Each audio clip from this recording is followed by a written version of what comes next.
ഇന്ന് നമുക്ക് നോക്കാം നിങ്ങളുടെ റിലേഷൻഷിപ്പിലുള്ള തടസ്സങ്ങൾ എന്തൊക്കെയാണ്, അത് മാറി വരുന്നുണ്ടോ, എന്താണ് ഇപ്പോഴത്തെ സിറ്റുവേഷൻ എന്ന് നമുക്ക് നോക്കാം കേട്ടോ.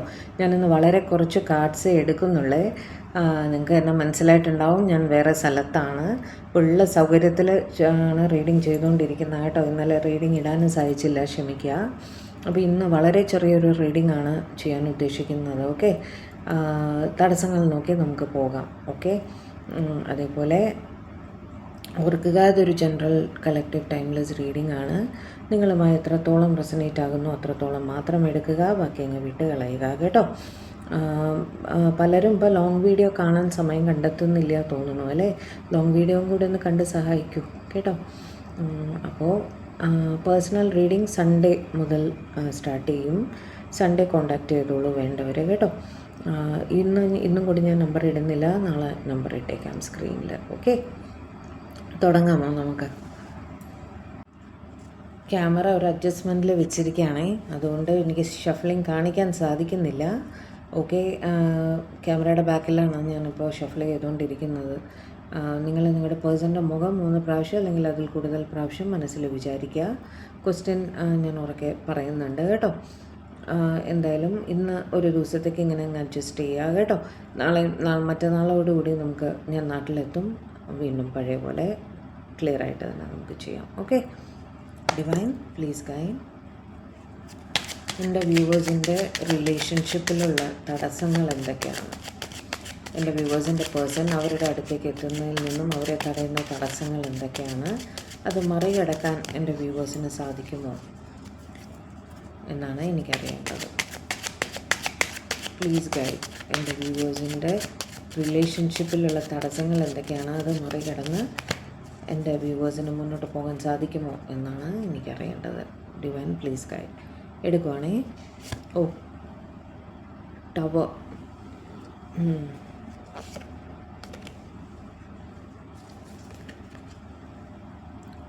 Judgement, temperance, Nine of Pentacles,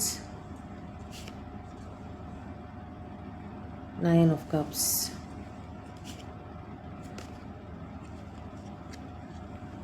Knight of Pentacles, King of Pentacles,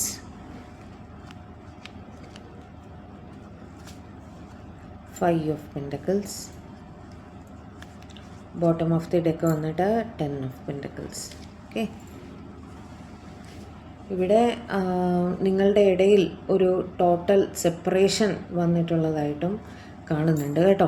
ഒരു ചിലർക്കെങ്കിലും നിങ്ങളുടെ പേഴ്സൺ നിങ്ങളിൽ നിന്നും ടോട്ടൽ കട്ട് ഓഫായിട്ട്, അതായത് മെസ്സേജ് അയക്കുന്നുണ്ടാവില്ല, കോൾ ചെയ്യുന്നുണ്ടാവില്ല, അങ്ങനെ ടോട്ടൽ കട്ട് ഓഫായിട്ട് ഇരിക്കുന്ന ചിലരുടെ സിറ്റുവേഷൻ ഇവിടെ കാണുന്നുണ്ട്. ഓക്കെ, നിങ്ങൾ തമ്മിൽ വഴക്കായിരുന്നിരിക്കാം, അല്ലെങ്കിൽ ടോട്ടലി പറഞ്ഞ് രണ്ടുപേരും തന്നെ പ്രോപ്പറായിട്ട് പറഞ്ഞ് അവിടെ ഇനി ഒരു കമ്മ്യൂണിക്കേഷൻ ഉണ്ടാവില്ല എന്നുള്ള രീതിയിൽ അവർ വിട്ട് പോയതായിട്ടും കാണുന്നുണ്ട്. ഓക്കെ, തടസ്സം കമ്മ്യൂണിക്കേഷൻ ഇല്ലായ്മ തന്നെയാണ്. നിങ്ങളുടെ പേഴ്സൺ എവിടെയാണ് എന്താണെന്നും നിങ്ങൾക്ക് യാതൊരു ഐഡിയ ഇല്ല. ഡിവൈൻ, ടവർ സിറ്റുവേഷനിൽ എൻ്റെ വ്യൂവേഴ്സിൻ്റെ പേഴ്സൻ്റെ ഭാഗത്തു നിന്ന് എന്തെങ്കിലും നെക്സ്റ്റ് ആക്ഷൻ ഉണ്ടാവാൻ സാധ്യതയുണ്ടോ? ടവർ സിറ്റുവേഷനിൽ ഇരിക്കുന്ന എൻ്റെ വ്യൂവേഴ്സിൻ്റെ പേഴ്സണിൽ നിന്നും എന്തെങ്കിലും നെക്സ്റ്റ് ആക്ഷൻ ഉണ്ടാവാനുള്ള സാധ്യതയുണ്ടോ?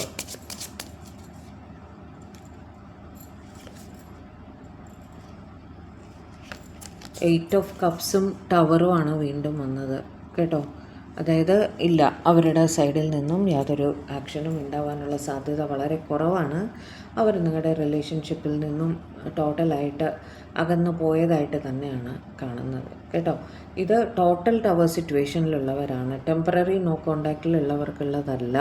ടോട്ടലായിട്ട് നിങ്ങളുടെ ലൈഫിൽ നിന്നും മൂവ് ഓൺ ചെയ്ത് പോയി എന്ന് നിങ്ങൾക്കറിയാം.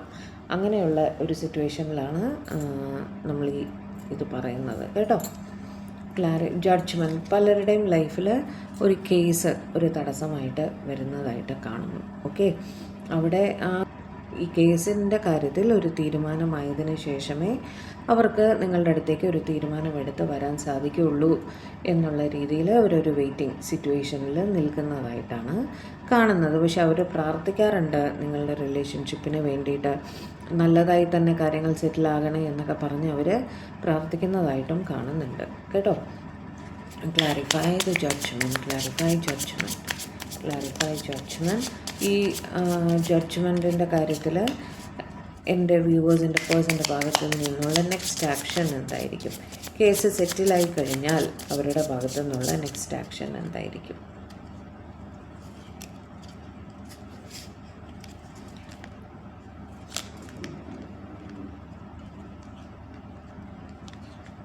Night of swords and hierophant. നിങ്ങൾക്കൊരു സ്റ്റെബിലിറ്റി തരാൻ വേണ്ടി, അതായത് കേസ് സെറ്റിൽ ആയതിനു ശേഷം കേട്ടോ, നിങ്ങൾക്കൊരു സ്റ്റെബിലിറ്റി തരാൻ വേണ്ടി അവർ നിങ്ങളുടെ അടുത്തേക്ക് വളരെ സ്പീഡിൽ തന്നെ വരും എന്ന് തന്നെയാണ് ഡിവൈൻ അവിടെ പറയുന്നത് കേട്ടോ.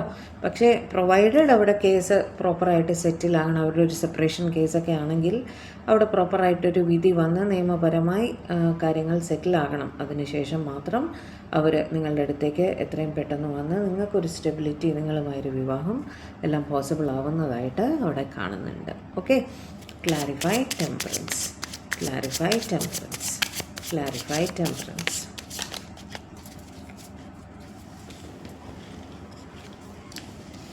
ടെമ്പറൻസ് വെച്ചിട്ട് അവിടെ അവരൊരു ഹീലിങ്ങിൽ കൂടി കടന്നു പോകുന്നതായിട്ട് കാണുന്നു. ഒരു തൽക്കാലം അവർ ചിലപ്പോൾ ഒരു ബ്രേക്ക് എടുത്തിരിക്കുകയായിരിക്കും നിങ്ങളുടെ റിലേഷൻഷിപ്പിൽ നിന്നും. അതായത് കാര്യങ്ങളൊന്ന് സെറ്റിലാവട്ടെ, അല്ലെങ്കിൽ ഒരു ക്ലാരിറ്റി കിട്ടട്ടെ എന്നുള്ള രീതിയിൽ ഒരു പക്ഷേ ഒരു തീരുമാനം, ഉറച്ച തീരുമാനം ഇവർ അറിയിച്ച് കാണില്ല. നിങ്ങൾക്ക് കൺഫ്യൂസിങ് ആയിരിക്കും.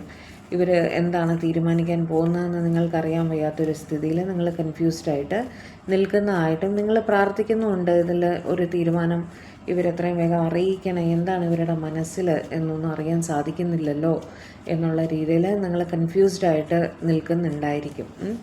അവിടെ ഇവർ ഒരു ഹീലിങ്ങിന് വേണ്ടിയിട്ടൊരു സമയം എടുക്കുന്നതായിട്ടാണ് കാണുന്നത്. അവർ ആ ഒരു ഡിവൈൻ ടൈമിങ്ങിൽ കാര്യങ്ങളെല്ലാം ശരിയാകും എന്നുള്ള രീതിയിൽ ചിന്തിക്കുന്നതായിട്ടും തന്നെയാണ് അവിടെ കാണുന്നത് കേട്ടോ. ഒരു ഹീലിംഗ് പോസിബിൾ ആവുന്ന സമയത്ത് അവർ നിങ്ങളുടെ അടുത്തേക്ക് വരും. അതൊരു പോസിറ്റീവ് കാർഡ് തന്നെയാണ്. അതുകൊണ്ട് അവർ ഏഞ്ചൽസിൻ്റെ അടുത്ത് പ്രാർത്ഥിക്കുന്നുണ്ട്, ഭഗവാന്റെ അടുത്ത് പ്രാർത്ഥിക്കുന്നുണ്ട്, അവർക്കൊരു ക്ലാരിറ്റി നിങ്ങളുടെ റിലേഷൻഷിപ്പിനെ പറ്റി തരണേ എന്ന് പറഞ്ഞ് അവരും പ്രാർത്ഥിക്കുന്നുണ്ട്, നിങ്ങളും പ്രാർത്ഥിക്കുന്നുണ്ട് കേട്ടോ. അപ്പോൾ അവിടെ ഒരു ബാലൻസിലേക്ക് എത്തും നിങ്ങളുടെ റിലേഷൻഷിപ്പ് എന്ന് തന്നെയാണ് ഇവിടെ കാണുന്നത്. തൽക്കാലം അവർ ചിലപ്പോൾ ഒന്ന് വിട്ടു നിൽക്കുകയായിരിക്കും. ഡിവൈൻ ടെമ്പറൻസിൻ്റെ കേസിൽ എൻ്റെ വ്യൂവേഴ്സിൻ്റെ പേഴ്സൻ്റെ നെക്സ്റ്റ് ആക്ഷൻ എന്തായിരിക്കും എൻ്റെ വ്യൂവേഴ്സിന് വേണ്ടിയിട്ട്?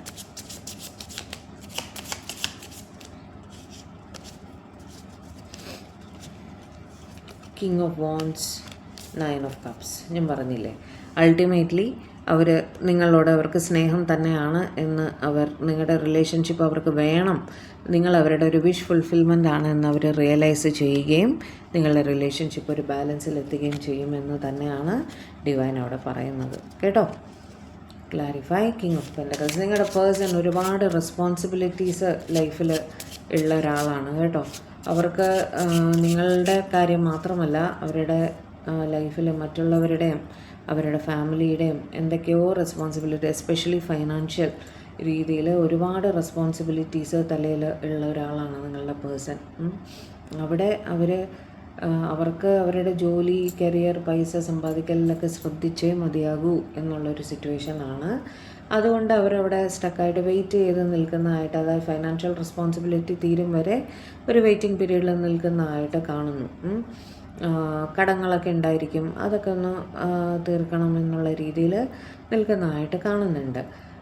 ഈ കേസിൽ അവരുടെ നെക്സ്റ്റ് ആക്ഷൻ എന്തായിരിക്കും ഡിവൈൻ? ഈ കേസിൽ കിങ് ഓഫ് പെൻറ്റക്കിൾസിൻ്റെ കേസിൽ എൻ്റെ വ്യൂവേഴ്സിൻ്റെ പേഴ്സൻ്റെ നെക്സ്റ്റ് ആക്ഷൻ എന്തായിരിക്കും? 7 of pentacles and page of cups. അവിടെ നിങ്ങൾക്ക് കോണ്ടാക്റ്റ് ഒക്കെ തന്നെയാണ് അവർ ജോലിയിൽ അറ്റ് പ്രസൻറ്റ് ശ്രദ്ധിക്കുന്നതായിട്ട് കാണുന്നു. പക്ഷേ ഇൻ കോണ്ടാക്റ്റ് ഒക്കെ തന്നെയാണ്. നിങ്ങളെ വിട്ട് കളയാനൊന്നും അവർ തീരുമാനിച്ചിട്ടില്ല. അവരുടെ റെസ്പോൺസിബിലിറ്റിയിൽ നിങ്ങളും ഉൾപ്പെട്ടിട്ടുണ്ട് എന്ന് തന്നെയാണ് അവിടെ കാണുന്നത് കേട്ടോ. അവർ നിങ്ങളുടെ റിലേഷൻഷിപ്പിൻ്റെ കാര്യത്തിലും വർക്ക് ചെയ്യാൻ തയ്യാറാണ്. എന്തൊക്കെ പ്രശ്നങ്ങൾ ഉണ്ടെങ്കിലും സംസാരിച്ച് പരിഹരിക്കാമെന്നുള്ള രീതിയിൽ തന്നെയാണ് അവർ ചിന്തിക്കുന്നത്. അവരുടെ റെസ്പോൺസിബിലിറ്റിയിൽ നിങ്ങളും ഇൻക്ലൂഡഡ് ആണ്. നിങ്ങളുമായിട്ട് കോണ്ടാക്റ്റിൽ ഉണ്ടായിരിക്കും. അവർ കഴിയുന്ന സമയമൊക്കെ നിങ്ങളെ വന്ന് കാണും. അവരുടെ റെസ്പോൺസിബിലിറ്റി ഒരറ്റം എത്തുന്ന സമയത്ത്, അതായത് അവർക്ക് ഇനി നിങ്ങളുടെ കാര്യം കൂടി മാനേജ് ചെയ്യാൻ സാധിക്കും എന്നവർക്ക് ഉറപ്പാകുന്ന സമയത്ത് നിങ്ങൾക്കും ഒരു സ്റ്റെബിലിറ്റി അവർ തരുന്നതായിട്ട് തന്നെയാണ് അവിടെ കാണുന്നത്. കമ്മ്യൂണിക്കേഷനൊക്കെ നിങ്ങൾ തമ്മിലുണ്ട്, മെസ്സേജസൊക്കെ അയക്കുന്നുണ്ടായിരിക്കും. സ്നേഹമായിട്ട് തന്നെയാണ് അവിടെ മുന്നോട്ട് പോയിക്കൊണ്ടിരിക്കുന്നത് കേട്ടോ. അതങ്ങനെ തന്നെ തുടർന്ന് പോകുന്നതായിട്ടും ഫൈനലി അവർ നിങ്ങളുടെ റെസ്പോൺസിബിലിറ്റി ഏറ്റെടുക്കുന്നതായിട്ടും തന്നെയാണ് കാണുന്നത്. 9 ഓഫ് പെൻറ്റക്കിൾസ് വെച്ച് നിങ്ങളുടെ പേഴ്സൺ ഈ സമയം അവരുടെ സ്വന്തം കാര്യങ്ങളിൽ കുറച്ച് കൂടുതൽ ഫോക്കസ് ചെയ്യുന്നതായിട്ട് കാണുന്നു. അവരുടെ കരിയർ, അവരുടെ ഫാമിലി, അവരുടെ ലൈഫ്, സ്വന്തം കാര്യം, അങ്ങനെയൊക്കെ കുറച്ച് സെൽഫിഷായിട്ട് അവരവരുടെ കാര്യങ്ങൾ മാത്രം ചിന്തിക്കുന്നതായിട്ട് കാണുന്നു.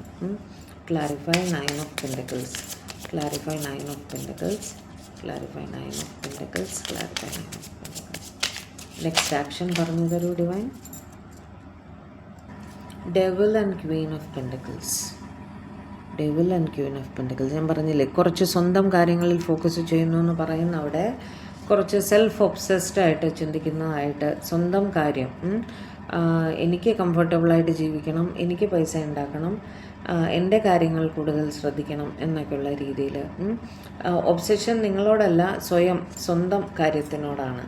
അങ്ങനെ പൈസയുടെ കാര്യം അങ്ങനെ ഒക്കെ കൂടുതലായിട്ടും നിങ്ങളുടെ അടുത്ത് കൂടുതൽ പൈസ ചോദിക്കുന്നുണ്ടാവും, കടം ചോദിക്കുന്നുണ്ടാവും, ഫൈനാൻഷ്യലി നിങ്ങൾ ഹെൽപ്പ് ചെയ്യണം എന്നൊക്കെ അവർ വിചാരിക്കുന്നുണ്ട്.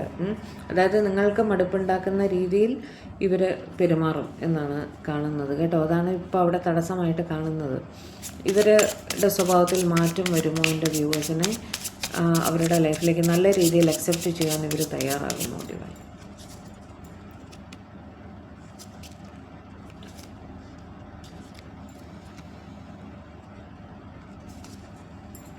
King of pentacles. അവർ ഒരു റെസ്പോൺസിബിൾ പേഴ്സണായിട്ട് മാറി നിങ്ങളെ അവരുടെ ലൈഫ് പാർട്ട്ണറായിട്ട് അക്സെപ്റ്റ് ചെയ്യുമെന്ന് തന്നെയാണ് കാണുന്നത്. കിങ് ഓഫ് പെൻറ്റക്കിൾസും ക്വീൻ ഓഫ് പെൻറ്റക്കിൾസും ഒരു കപ്പിളാണ് അല്ലേ. അപ്പോൾ അൾട്ടിമേറ്റ്ലി ഇവരുടെ ഈ ഒബ്സസ്ഡ് സ്വഭാവമൊക്കെ മാറി അവർക്കൊരു റിയലൈസേഷൻ വന്ന് നിങ്ങളെ അവരുടെ ലൈഫിലേക്ക് അക്സെപ്റ്റ് ചെയ്യുന്നതായിട്ട് തന്നെയാണ് അവിടെ കാണുന്നത്. പക്ഷേ ഇത് സമയമെടുക്കും കേട്ടോ. കാരണം ഇവർ അറ്റ് പ്രസൻറ്റ് വളരെ സെൽഫ് ഒബ്സസ്ഡ് ആയിട്ട് നിൽക്കുന്നതായിട്ടാണ് കാണുന്നത്. അപ്പോൾ ഈ ഒരു റെസ്പോൺസിബിലിറ്റിയിലേക്ക് അവരെത്തണമെങ്കിൽ നിങ്ങളും കൂടി അവരെ കുറച്ച് ഫേമായിട്ട് handle ചെയ്യേണ്ടിയിരിക്കുന്നു.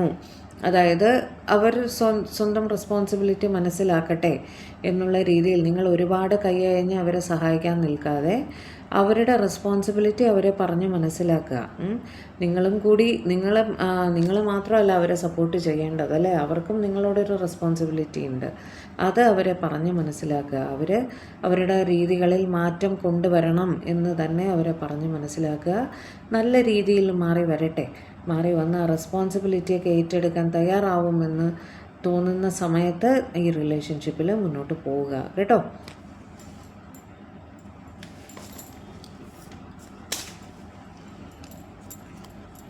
Clarify 9 of cups. 9 of cups അവിടെ എന്താണെന്ന്, അവിടെ ഒബ്സ്റ്റിക്കിൾ അല്ലല്ലോ 9 ഓഫ് കപ്സ്. ഞാനൊന്ന് നോക്കട്ടെ. Clarify 9 of cups. എന്തുകൊണ്ടാണ് ഡിവൈൻ അവിടെ 9 ഓഫ് കപ്സിൻ്റെ എനർജി വന്നത്? 9 ഓഫ് കപ്സിൻ്റെ എനർജി വരാനുള്ള എന്തുകൊണ്ടാണ് അവിടെ 9 ഓഫ് കപ്സ് വന്നത്? 9 ഓഫ് കപ്സിൻ്റെ എനർജി വരാനുള്ള സാഹചര്യം എന്താണ്? അതൊരു ഒബ്സ്റ്റിക്കിൾ അല്ലല്ലോ.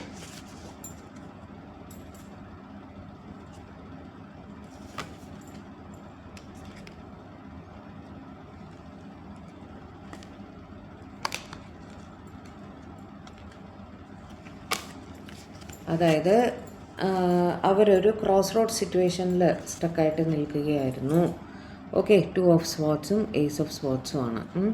അവിടെ അവർ ഒരു ക്ലാരിറ്റി ഇല്ലാതെ റിലേഷൻഷിപ്പിൽ പ്രോബബ്ലി അവിടെ ഒരു തേർഡ് പാർട്ടി സിറ്റുവേഷൻ ഉണ്ട് കേട്ടോ. അങ്ങനെ ഒരു സിറ്റുവേഷനിൽ അവരാകെ കൺഫ്യൂസ്ഡ് ആയിട്ട് നിൽക്കുകയായിരുന്നെങ്കിൽ അവിടെ തടസ്സം അതായിരുന്നു, കൺഫ്യൂഷൻ ആയിരുന്നു അവിടെ തടസ്സം കേട്ടോ. ഏത് ഭാഗത്തേക്ക് പോകണം എന്നുള്ളൊരു കൺഫ്യൂഷൻ അവർക്ക് ഉള്ളതായിട്ട് കാണുന്നു. അവിടെ അവർക്കൊരു മെൻ്റൽ ക്ലാരിറ്റി കിട്ടുന്നതായിട്ടും നിങ്ങളുടെ റിലേഷൻഷിപ്പിനെ കുറിച്ച്, അവരുടെ ഫീലിങ്സിനെ കുറിച്ച് അവർക്കൊരു ക്ലാരിറ്റി കിട്ടുന്നതായിട്ടും അതൊരു വിഷ് ഫുൾഫിൽമെൻറ്റിൽ എത്തുന്നതായിട്ടുമാണ് കാണുന്നത്. ഓക്കെ, നെക്സ്റ്റ് ആക്ഷൻ എൻ്റെ വ്യൂവേഴ്സിൻ്റെ പേഴ്സണിൻ്റെ നെക്സ്റ്റ് ആക്ഷൻ എന്താണ് ഈ കേസിൽ? എപ്പോഴത്തേക്ക് ഈ കൺഫ്യൂഷൻ മാറും ഡിവൈൻ? അവർ ഒരു ഉറച്ച തീരുമാനവുമായി നിങ്ങളുടെ അടുത്തേക്ക് വരുന്നതായിട്ട് തന്നെയാണ് കാണുന്നത്. ഒരു പുതിയ ബിഗിനിങ് നിങ്ങളുമായിട്ട്, എക്സിസ്റ്റിംഗ് സിറ്റുവേഷൻ ഒരു എൻഡ് കുറിച്ചിട്ട് നിങ്ങളുടെ അടുത്തേക്ക് വരുന്നതായിട്ട് കാണുന്നു. ഇതിൽ മാക്സിമം ടൈം ഫ്രെയിം കാണുന്ന 7 മാസം മുതൽ 13 മാസം വരെ, ഒരു കൊല്ലം വരെ എന്ന് തന്നെ എടുത്തോളൂ. 7 മാസം മുതൽ 1 കൊല്ലം വരെ. അതിൻ്റെ ഇടയിൽ ഇവരൊരു മെൻ്റൽ ക്ലാരിറ്റി കിട്ടി നിങ്ങളുടെ അടുത്തേക്ക് ഒരു ഉറച്ച തീരുമാനവുമായി വരുന്നതായിട്ട് തന്നെയാണ് കാണുന്നത്. ഓക്കെ, അടുത്തത് നൈറ്റ് ഓഫ് പെൻറ്റക്കിൾസ്. അവർക്ക് നിങ്ങളോടുള്ള എനർജി വളരെ സ്ലോയിങ് ഡൗണിൽ പോകുന്നതായിട്ട് കാണുന്നു. അത് തന്നെയാണ് അവിടെ. അതായത് അവർക്ക് കൺഫ്യൂഷൻസ് മാറാത്തൊരു സിറ്റുവേഷൻ. ഏതൊക്കെ ആർക്കൊക്കെ റെസനേറ്റ് ആകുന്നോ അത് മാത്രം എടുക്കുക കേട്ടോ. അതായത് നിങ്ങളുടെ റിലേഷൻഷിപ്പിൽ ഇനിയും അവർക്ക് എന്താണ് വേണ്ടത്, എങ്ങനെയാണ് ഇത് മുന്നോട്ട് കൊണ്ടുപോകേണ്ടത് എന്നുള്ള കാര്യത്തിൽ ഇവർക്കൊരു തീരെ ക്ലാരിറ്റി ഇല്ലാത്തൊരു അവസ്ഥയിൽ നിൽക്കുന്നതായിട്ട് കാണുന്നു. വല്ലാത്തൊരു സ്ലോയിങ് ഡൗൺ എനർജിയിലാണ് നിങ്ങളുടെ പേഴ്സൻ്റെ മനസ്സിപ്പോൾ പോയിക്കൊണ്ടിരിക്കുന്നത്. ഇങ്ങനത്തെ സിറ്റുവേഷനിൽ ഇവരുടെ നെക്സ്റ്റ് ആക്ഷൻ എന്താണ് എൻ്റെ വ്യൂവേഴ്സിന് വേണ്ടിയിട്ട്? ഈ കേസിൽ എൻ്റെ വ്യൂവേഴ്സിൻ്റെ പേഴ്സൻ്റെ നെക്സ്റ്റ് ആക്ഷൻ എന്താണ് എൻ്റെ വ്യൂവേഴ്സിന് വേണ്ടിയിട്ട്?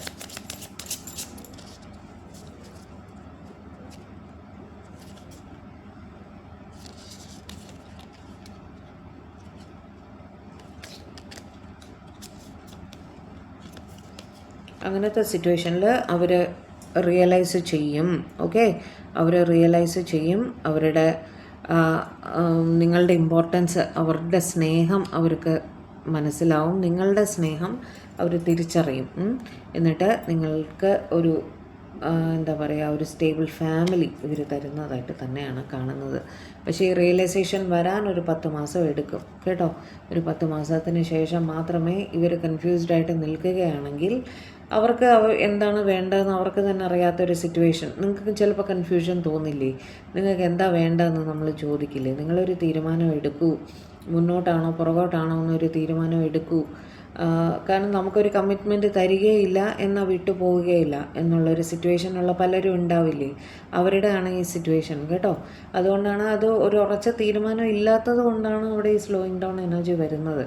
അവിടെ പക്ഷേ അൾട്ടിമേറ്റ്ലി അവർ നിങ്ങളുടെ സ്നേഹം മനസ്സിലാക്കുകയും അവരുടെ സ്നേഹം മനസ്സിലാക്കുകയും നിങ്ങൾക്കൊരു സ്റ്റേബിൾ ഫാമിലി തരാൻ തയ്യാറായി മുന്നോട്ട് വരികയും ചെയ്യും എന്ന് തന്നെയാണ് അവിടെ കാണുന്നത് കേട്ടോ. പക്ഷേ ഒരു 10 മാസം ക്ഷമയോടെ വെയിറ്റ് ചെയ്യേണ്ട സിറ്റുവേഷനാണ്. ഓക്കെ, അടുത്തത് 5 ഓഫ് പെൻറ്റക്കിൾസ്. എങ്ങോട്ട് വെക്കാമേ, സ്ഥലപരിമിതിയുണ്ട്, അതുകൊണ്ടാണ് 5 ഓഫ് പെൻറ്റക്കിൾസ്.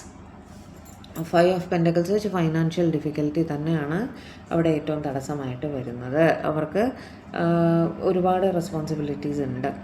മെയിനായിട്ട് പൈസ സംബന്ധമായ കടങ്ങളോ അങ്ങനെ എന്തെങ്കിലുമൊക്കെ ഉണ്ടാവും ഫാമിലിയിൽ തീർക്കാനുണ്ട്. അവർക്ക് തന്നെ സ്വയം ഒരു ഫൈനാൻഷ്യൽ ഡിഫിക്കൽറ്റി കൂടെ അവർ കടന്നു പോകുന്നതായിട്ട് കാണുന്നു. ഓക്കെ, അപ്പോൾ അതിൽ ഒരു തീരുമാനം ആകാതെ ഒരു ഫാമിലിയെക്കുറിച്ചൊന്നും ആലോചിക്കാൻ സാധിക്കില്ല എന്നുള്ള രീതിയിൽ അവർ നിൽക്കുന്നതായിട്ട് കാണുന്നു. ഈ കേസിൽ എന്തായിരിക്കും എൻ്റെ വ്യൂവേഴ്സിൻ്റെ പേഴ്സൻ്റെ നെക്സ്റ്റ് ആക്ഷൻ?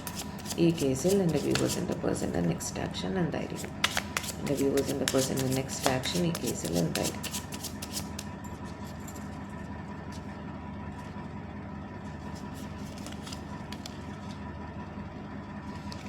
അവിടെ ജോലിയിൽ വീണ്ടും അതിനെ ക്ലാരിഫൈ ചെയ്ത് വീണ്ടും 5 ഓഫ് പെൻറ്റക്കിൾസും 7 ഓഫ് കപ്സും ആണ് കേട്ടോ. 5 ഓഫ് പെൻറ്റക്കിൾസ് വീണ്ടും അത് പ്രബലമായിട്ട് അപ്പോൾ ഫൈനാൻഷ്യൽ ഡിഫിക്കൽറ്റി തന്നെയാണ് അവിടെ തടസ്സം എന്നുള്ളത് വളരെ വ്യക്തമായിട്ട് നമുക്ക് മനസ്സിലായി. അവർക്ക് തൽക്കാലം അവരുടെ ജോലിയിൽ ശ്രദ്ധിച്ചേ മതിയാകൂ. അവരുടെ ഫൈനാൻഷ്യൽ ഡിഫിക്കൽറ്റി ഇങ്ങനെ തന്നെ നിൽക്കുന്ന സമയത്ത് അവർ നിങ്ങൾക്കായിട്ട് ഫർദറായിട്ട് ഒരു ആക്ഷൻ എടുക്കുന്നതായിട്ട് കാണുന്നില്ല കേട്ടോ. അവർക്ക് തൽക്കാലം അവരുടെ ജോലിയിൽ തന്നെ ശ്രദ്ധിച്ചേ മതിയാകൂ. അവരുടെ റെസ്പോൺസിബിലിറ്റീസ് കാര്യമായി തന്നെ ഏറ്റെടുത്ത് ചെയ്തേ മതിയാകൂ എന്നുള്ളൊരു സിറ്റുവേഷനാണ് അവിടെ കാണുന്നത്.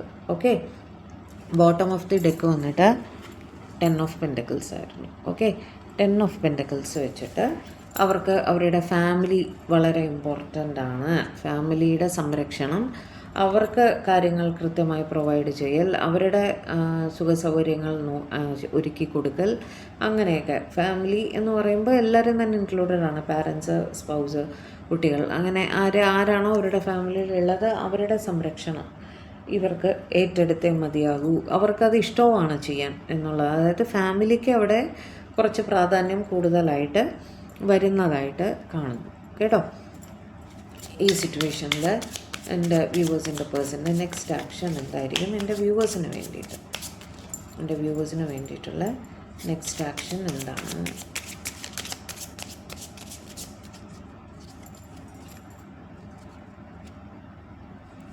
അവിടെ ഒരു തടസ്സമാണ് കാണുന്നത്. 3 of pentacles, strong third party situation and 9 of wands. അവർ സ്വയം റെസ്ട്രിക്റ്റ് ചെയ്ത്, അതായത് നിങ്ങൾക്കൊരു കംപ്ലീറ്റ് സ്റ്റെബിലിറ്റി തരുന്നതിൽ നിന്നും സ്വയം റെസ്ട്രിക്റ്റ് ചെയ്ത് നിൽക്കുന്നതായിട്ടാണ് കാണുന്നത്. ആ തേർഡ് പാർട്ടി സിറ്റുവേഷൻ അവിടെ ഉണ്ട് കേട്ടോ. അതായത് അവർക്ക് ഫാമിലിയെ ഉപേക്ഷിച്ച്, ഇവരുടെ ഫാമിലി ഇവരെ ഫൈനാൻഷ്യലി ഡിപ്പെൻഡൻ്റ് ആണ്. കാരണം ഇവർ പൈസ കൊടുത്തിട്ട് വേണം അവർക്ക്, എസ്പെഷ്യലി കുട്ടികളും പ്രായമായ അച്ഛനും അമ്മയൊക്കെ ഉണ്ടെങ്കിൽ അവരെ അങ്ങ് കളഞ്ഞിട്ട് വരാനൊന്നും പറ്റില്ല അല്ലേ. ഇവരാണ് ആ കുടുംബത്തിൻ്റെ ഒരു രക്ഷകൻ അല്ലെങ്കിൽ രക്ഷക എന്നുള്ള രീതിയിൽ സംരക്ഷണം കൊടുക്കേണ്ട ചുമതല നിങ്ങളുടെ പേഴ്സണാണ്. അപ്പോൾ അവിടെ ആ തേർഡ് പാർട്ടി സ്ട്രോങ് ആയിട്ട് തന്നെ നിൽക്കുന്നതായിട്ടും നിങ്ങൾക്കൊരു ഫൈനൽ കമ്മിറ്റ്മെൻറ്റ് തരുന്നതിൽ നിന്നും സ്വയം റെസ്ട്രിക്റ്റ് ചെയ്ത് നിൽക്കേണ്ട ഒരു സാഹചര്യത്തിൽ ഇരിക്കുന്നതായിട്ടുമാണ് കാണുന്നത് കേട്ടോ. ഈ സിറ്റുവേഷൻ മാറി വരാൻ സമയമെടുക്കും എന്ന് തന്നെയാണ് കാണുന്നത്. കാരണം ആ ഫാമിലി അവിടെ നിന്ന് പോകുന്നില്ല, അത് അവിടെ തന്നെ നിൽക്കുന്നതായിട്ടാണ് കാണുന്നത്. സെൽഫ് റെസ്ട്രിക്റ്റഡ് ആയിട്ട് മാത്രമേ ഇവർക്ക്, ഒരു കോംപ്രമൈസിങ് സിറ്റുവേഷനിൽ മാത്രമേ ഇവർക്ക് നിങ്ങളുടെ റിലേഷൻഷിപ്പ് മുന്നോട്ട് കൊണ്ടുപോകാൻ സാധിക്കുള്ളൂ. അതായത് ഒരു ഫൈനൽ കമ്മിറ്റ്മെൻറ്റ്, ഒരുമിച്ചൊരു ജീവിതം എന്നൊരു കാര്യം നിങ്ങൾക്ക് ഉടനെ തരാൻ അവർക്ക് സാധ്യമല്ല എന്ന് തന്നെയാണ് അവിടെ കാണുന്നത്. ഓക്കെ, അപ്പോൾ ഇതൊക്കെ ആയിരുന്നു ഇന്നൊരു ചെറിയ റീഡിംഗ് ആയിട്ട് ചെയ്യുന്നുള്ളൂ. ഈ ഒരാഴ്ച ഈ പറഞ്ഞ പോലെ എല്ലാം തന്നെ ചെറിയ റീഡിംഗ് ആയിരുന്നു. 10-20 മിനിറ്റിൻ്റെ റീഡിംഗ് മാത്രമേ സാധ്യമായിട്ടുള്ളൂ. നിങ്ങൾക്ക് ഇഷ്ടപ്പെടുന്നു ഇല്ല എന്നുള്ളത് എനിക്ക് വ്യൂസിൻ്റെ നമ്പർ വെച്ചിട്ട് മനസ്സിലാവുന്നുണ്ട്, ക്ഷമിക്കുക. യാത്ര ചെയ്യേണ്ട ഒരു സാഹചര്യമാണ്, ഉള്ള സൗകര്യത്തിലാണ് റീഡിംഗ് ചെയ്തുകൊണ്ടിരിക്കുന്നത് കേട്ടോ. അപ്പോൾ ഞായറാഴ്ചയോടുകൂടി ഞാൻ തിരിച്ചെത്തുന്നതാണ്. അതിനുശേഷം നമുക്ക് ഡീറ്റെയിൽഡ് റീഡിംഗ് ഒക്കെ തന്നെ, ആൽഫബറ്റ് റീഡിംഗ് ഒക്കെ വീണ്ടും ചെയ്തു തുടങ്ങാം. ലൈവും വരുന്നതാണ് കേട്ടോ. കഴിയുന്നതും ട്യൂസ്ഡേ സബ്സ്ക്രൈബേഴ്സ് ലൈവ് ഉണ്ടായിരിക്കും 11 o'clock. ഓക്കെ, അപ്പോൾ എല്ലാവരും ജോയിൻ ചെയ്തോളൂ. സബ്സ്ക്രൈബേഴ്സിനാണ്, മെമ്പേഴ്സിനല്ല കേട്ടോ. മെമ്പേഴ്സ് ലൈവ് നമ്മൾ ചെയ്തിട്ടുണ്ടായിരുന്നു, അതുകൊണ്ട് ഇത്തവണ സബ്സ്ക്രൈബേഴ്സ് ലൈവ് ചെയ്യാമെന്ന് വിചാരിക്കുകയാണ്. ട്യൂസ്ഡേ രാവിലെ 11 മണിക്ക്. ഓക്കെ, അപ്പോൾ റീഡിംഗ് ആദ്യമായിട്ടാണ് നിങ്ങൾ കാണുന്നതെങ്കിൽ ചാനലൊന്ന് ലൈക്ക് ചെയ്യുക, ഷെയർ ചെയ്യുക, സബ്സ്ക്രൈബ് ചെയ്യുക. അതേപോലെ ഹൈപ്പും കൂടെ ഒന്ന് ചെയ്ത് തരണേ, എന്നാലേ നമ്മുടെ വീഡിയോയ്ക്ക് ഒരു റീച്ചബിലിറ്റി കിട്ടുള്ളൂ കേട്ടോ. അതേപോലെ ഇനി പുതിയൊരു റീഡിങ്ങുമായിട്ട് നമ്മൾ തമ്മിൽ കണക്ട് ചെയ്യും വരെ എല്ലാവരും ഹാപ്പി ആയിരിക്കുക, സേഫ് ആയിരിക്കുക, സമാധാനമായിട്ടിരിക്കുക, ഡിവൈനുമായിട്ട് കണക്റ്റഡ് ആയിട്ടിരിക്കുക കേട്ടോ. എല്ലാം ശരിയായി തന്നെ വരും. ദൈവത്തിനെ ഉറച്ചു വിശ്വസിക്കുക. ദൈവം അനുഗ്രഹിക്കട്ടെ. ബൈ.